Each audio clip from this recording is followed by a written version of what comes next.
लोकसभा में विपक्ष के नेता और कांग्रेस सांसद राहुल गांधी द्वारा आरक्षण पर दिए गए अमेरिका में एक बयान की आलोचना हो रही है, जिस पर अब राहुल गांधी ने सफाई दी है। उन्होंने कहा है कि उनकी पार्टी आरक्षण को 50% की सीमा से आगे ले जाएगी।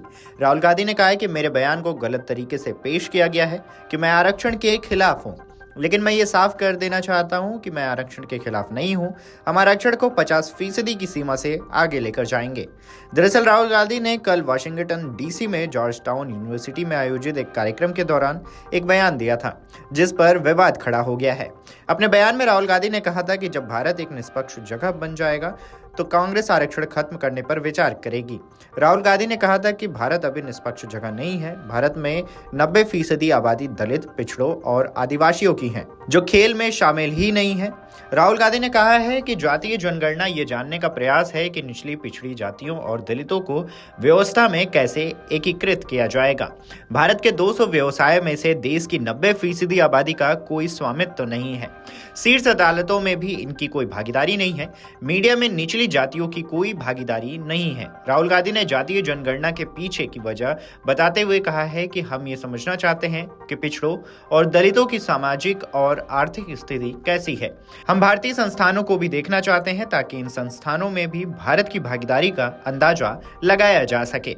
बता दें कि राहुल गांधी के इस बयान पर विवाद हो गया। भाजपा ने राहुल गांधी पर विदेश में राष्ट्र विरोधी टिप्पणी करने का आरोप लगाया था। केंद्रीय गृह मंत्री अमित शाह ने कहा है कि राहुल गांधी का बयान क्षेत्रवाद, धर्म और भाषाई मतभेदों के आधार पर दरार पैदा करने की कांग्रेस की राजनीति उजागर करता है।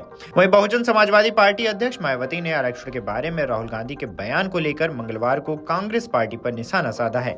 मायावती ने कहा है कि राहुल गांधी के बयान से स्पष्ट है कि उनकी पार्टी वर्षों से एससी, एसटी और ओबीसी आरक्षण खत्म करने की साजिश में लगी है। राहुल गांधी की सफाई वाले बयान पर मायावती ने कहा था कि कांग्रेस नेता राहुल गांधी की अब यह सफाई की वे आरक्षण के विरुद्ध नहीं है, स्पष्ट गुमराह करने वाली गलत बयानबाजी है। केंद्र में बीजेपी से पहले इनकी 10 साल सरकार रही।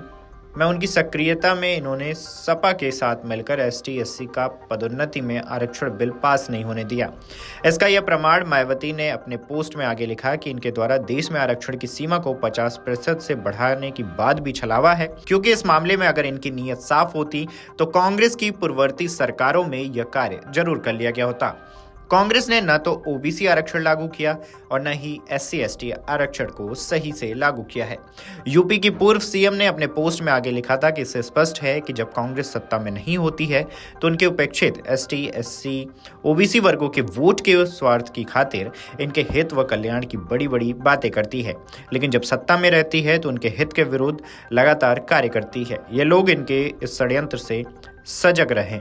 वीडियो डेस्क अमरुजाला.com। अगर आप ये वीडियो YouTube पर देख रहे हैं तो हमारे चैनल को सब्सक्राइब करें और बेल आइकन को दबाना ना भूलें। अगर आप Facebook पर ये वीडियो देख रहे हैं तो हमारे पेज को लाइक करें।